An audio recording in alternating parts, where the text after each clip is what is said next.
이 노후 문제 한번 다루도록 그렇게 하겠습니다.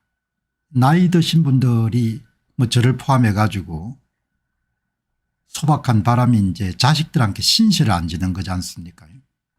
자식들한테 신세를 지고 싶어서 지는 사람들은 별로 없을 겁니다.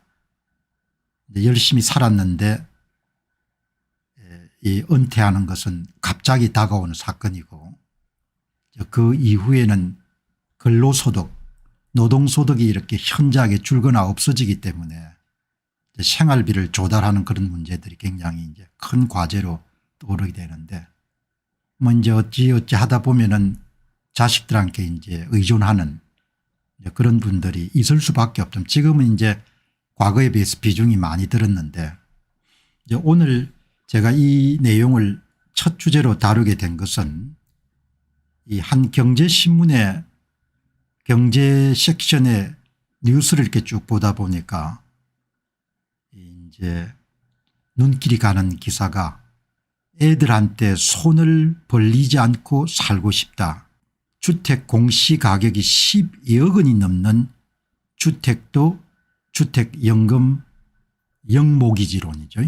주택을 담보 잡히고 그다음에 이제 생활비를 받아 쓰는 이제 그런 상품이 나왔다. 그런 이제 기사가 나온 겁니다. 그래서 이제 오늘 논평하는 사람 자신이 이제 나이가 들어가니까 이게 이제 어떤 기사인가 이렇게 보니까 민간 기업, 민간 은행이 주도해서 나오는 그런 상품치고는 상당히 이제 괜찮은 상품 같네요. 그래서 이제 오늘 이걸 한번 다루어야겠다 이렇게 생각이 드는데, 지금 이제 2006년 정도에는 65세 이상 정도의 노인인구들 가운데 자식이나 친척에게 용돈이라든지 생활비를 정기적으로 받는 그런 비중이 무려 70%나 됐습니다. 2006년도에. 그리고 한 20년 정도가 흐른 지금은 아주 많이 달라졌죠. 최근 자료를 보게 되면 대개 65세 인구 가운데서 자식이나 친인척의 도움을 받는 그런 경우는 생활비 보조입니다. 최소한 20에서 30% 정도 아주 이렇게 낮아진 거죠. 자료를 한번 살펴보니까 그러면 이제 나이가 드신 65세 이상 되시는 분들이 생활비를 어떻게 조달하냐 이렇게 보니까 이 공적연금, 국민연금이 한 42%, 그리고 기초연금 70%, 그리고 자식 지원들이 한 20에서 30%, 근로소득이 한 30%, 그 배당이라든지 뭐 이런 본인이 갖고 있는 자산, 부동산을 이용해 가지고 돈을 받는 경우가 10에서 15%밖에 안 되네요. 그래서 이제 제가 그런 상장지수펀드나 이런 부분을 굉장히 높게 평가하는 건, 지금 세대는 이제 그런 것을 준비할 수가 있으니까 65세 이상이 되게 되면 배당소득 같은 부분의 비중이 현저하게 늘어날 건데, 공적연금 비중이 의존하는 경우가 굉장히 많네요. 우리나라 같은 경우가. 그러니까 2025년 기준으로 하더라도 65세 인구 가운데 한 42에서 45%가 국민연금을 수령하고 대개 한 평균적으로 한 50만 원 60만 원 정도. 나라가 이제 잘 돼야 되는 거죠. 나라가 계속해서 성장할 수 있어야 되고, 특히 이제 정치 같은 부분이 이제 안정이 돼 가지고 인플레이션이라는 이런 부분들이 많이 진행되지 않아야 이제 고령 인구들이 노후에 타격을 받지 않는 거죠. 국민연금이 이제 전체 생활비에서 의존하는 비중은 대개 한 20에서 30% 정도 차지하는 것 같습니다. 그렇게 돌아가는데, 이제 약간 뭐 기대했지만 의외인 것은 예금이나 주식, 배당, 그리고 이제 임대 부동산을 가지고 운영해서 대개 생활비 비중은 10에서 15% 정도니까 금융자산이 굉장히 작지 않습니까? 우리나라 고령 인구들이. 그러니까 이제 뭐 이런 부분들이 다 이렇게 넉넉하지 않은 그런 노년을 이야기하는 건데, 그래서 이제 오늘 보신 것처럼 아이들한테 손을 안 벌리고 살고 싶다. 이거는 뭐 보통 어른들 같으면은 자식들한테 폐를 끼치지 않는, 저는 폐를 끼친다는 표현을 쓰는, 폐를 끼치지 않으려고 하는 것은 뭐 소박한 그런 바람인 거죠. 그런데 앞에서도 말씀드렸다시피 뭐 그게 사람 마음대로 안 되지 않습니까? 젊은 날에는 세상을 볼 때 통제 가능한 영역이 훨씬 큰 걸로 보지만 뭐 제 자신이 이제 세월이 흘러가지고 나이를 먹어가면 본인이 통제할 수 없는 영역이 굉장히 커지니까 뭐 이런 분들 아이들한테 손을 벌릴 수밖에 없는 그런 상황에 처하신 분들 입장도 충분히 이해를 하는 거죠. 이제 오늘 이 주제를 다룬 것은 이 하나은행에서 이제 이 연금주택 상품을 냈더라고요. 이제 곧 출시가 되는데 상품 이름은 내 집 연금입니다. 내 집 연금이니까 지금까지는 이제 좀 고가주택 같은 경우에는 연금주택의 대상이 되지 않았는데 이제 하나은행이 아마 일종의 혁신 상품으로 인정을 받아가지고 한시적으로 2027년까지 운용을 해본 이런 금융상품들이 많이 나왔으면 좋을 것 같거든요. 그리고 이제 또 한 가지는 과거에 이제 뭐 이렇게 성장을 한참 하던 시대와 달리 이런 은행권 제1금융권도 이 대출을 일으키거나 이런 부분이 좀 여의치 않을 겁니다.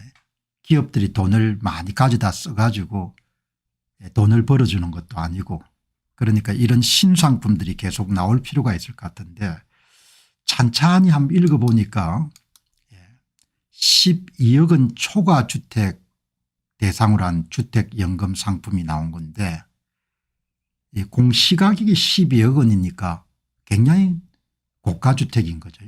공시가격이 12억인 경우에는 서울 경우도 그렇게 많지는 않을 것 같거든요. 대개 이제 한 공시가격이 한 70에서 80% 정도 시세에, 그러니까 공시가격이 12억이라는 이야기는 시세가 되게 15억 이상 되는 그런 아파트나 단독주택 같은 거죠.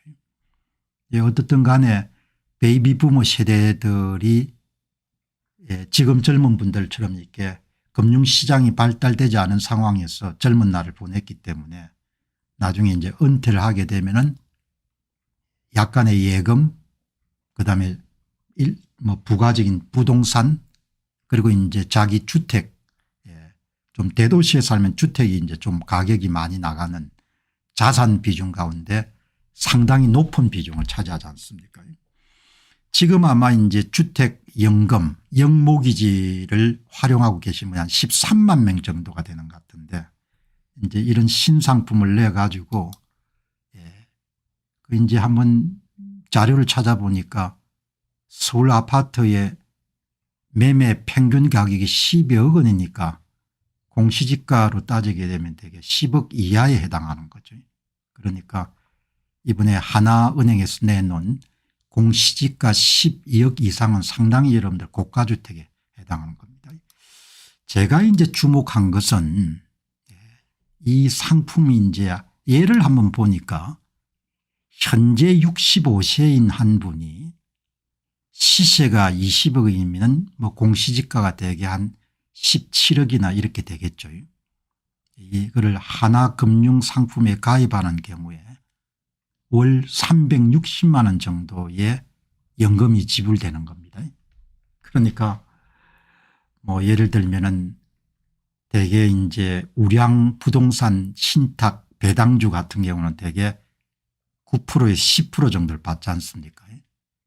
그러니까 보면은 20억 정도의 주택을 맡기고 360만 원 정도를 받는 겁니다. 그런데 더 주목한 것은 만일 이분이 25년을 살고 90세에 사망을 하게 되면은 25년간 실수령액이 10억 8,400만 원이고 그때 이런데 25년 사이에 주택가격이 2배로 뛰어가지고 20억 여러분들 집이 40억이 되면은 40억에서 실수령액 10억 8,400만을 제외하고 그다음에 이자를 4% 정도로 쳐가지고 이자 부담을 제외하고 나머지 남는 16억 700만 원 정도는 상속인들한테 이제 제공하는.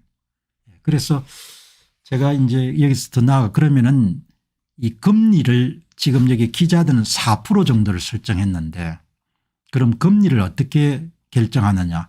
변동금리를 연금 가입자가 선택할 수도 있고 고정금리를 선택할 수도 있고 그다음에 여기서 이제 금리의 설정은 대충 그 CD 같은 그런 기준금리에다가 개인의 그런 신용도를 반영해 가지고 아마 이제 주택연금 금리를 결정하는 것 같습니다.